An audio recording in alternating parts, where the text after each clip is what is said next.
हम बकवास पर आपको खुशामदीद। खुमार ड्रामे की अगली किस्त में आप देखेंगे कि नासिर, जिसे यकीन था इतना सब कुछ करने के बाद वो सुकून से अपनी ज़िंदगी गुजार सकता है, पैसों की डिमांड के लिए वो फाइज की माँ को फ़ोन करता है और जवाब में कहकशा बेगम इसे इसकी औकात याद दिलाती हैं। ये जो मामूली चोटें तुम्हें आई हैं ना, इन्हें मामूली समझने की कोशिश मत करना। इन्हें सहलाते रहना, खुजाते रहना और याद रखना, इस बार तुम्हारा वास्ता किसी कमज़ोर, कम अकल और बेवकूफ़ लड़की से नहीं पड़ा। तुम्हारे मुकाबिल कहकशा बेगम है। ये जो हल्की फुल्की चोटें तुम्हें लगाई है ना, ये सिर्फ ट्रेलर है और आगे ज़्यादा उछलने की कोशिश ना करना। दूसरा मौका नहीं मिलेगा संभलने का।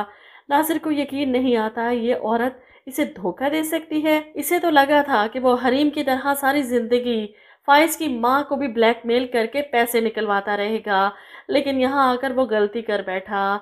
इधर हरीम अपने बाप से कहती है, मैं आगे बढ़ना चाहती हूँ, जॉब करना चाहती हूँ। उसके वालिद इसे मना भी करते हैं, इसे पूछते हैं कि आखिर ऐसा हुआ क्या था, मुझे बताओ, मैं फाइज से पूछूंगा जाकर। मेरी बेटी को इसीलिए ब्याह कर लेकर गया था। तब हरीम बताती है कि फाइज के साथ रिश्ता जोड़ा, इसके साथ गुजरा हुआ वक्त मेरी ज़िंदगी का हसीन तरीन था। वो तस्वीर का एक रुख था, इस तस्वीर का दूसरा रुख भी था, जिसमें तज़लील, धोखा, झूठ, फ़रेब, साजिश सब कुछ था। वो अपने बाप को बताती है किस तरह फाइज की माँ ने नासिर के साथ मिलकर मुझे बर्बाद किया, मुझ पर घटिया इल्ज़ामात लगाए, फाइज को मौका ही नहीं दिया मेरी बात सुनने का, मेरी बेगुनाही के यकीन करने का। ये सुनकर हरीम के वालिद फाइज से बात करने इसके घर चले जाते हैं।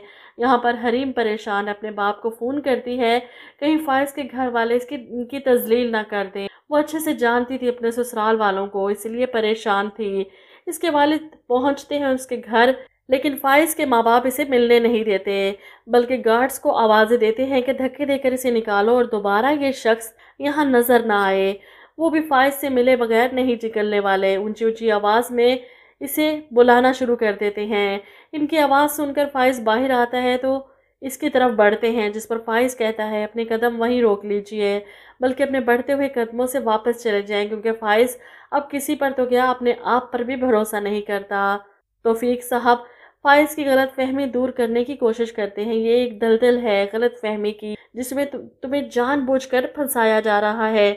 इससे बाहर निकलो, अपनी खुशियां बर्बाद होने ना दो। मैं तुम्हें बता रहा हूँ ये साजिश है, इसमें ना सिर्फ तुम्हारी माँ शरीक है बल्कि नासिर भी साथ शामिल है। फाइज कुछ सुनने को तैयार नहीं, बस बहुत हो गया, पहले ही बहुत बेवकूफ़ बन चुका हूँ आपके और आपकी बेटी के हाथों। अब बस जा सकते हैं आप यहाँ से। कहकशा बेगम जो डर रही थी कहीं फाइज इनकी बातों में ना आ जाए, लेकिन इनके बेटे ने तो इन्हें हैरान कर दिया। वहीं दूसरी तरफ आप देखेंगे हरीम जॉब के सिलसिले में घर से निकलती है। ऐसे में नासिर, जिससे घर में टिका नहीं जा रहा, अपने दोस्त की बाइक पर बैठकर हवाखोरी के लिए निकला था।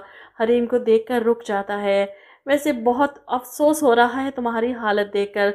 तुम अगर मुझे इनकार ना करती, बारात वापस ना भेजती, तो आज मेरे घर पर ऐश कर रही होती।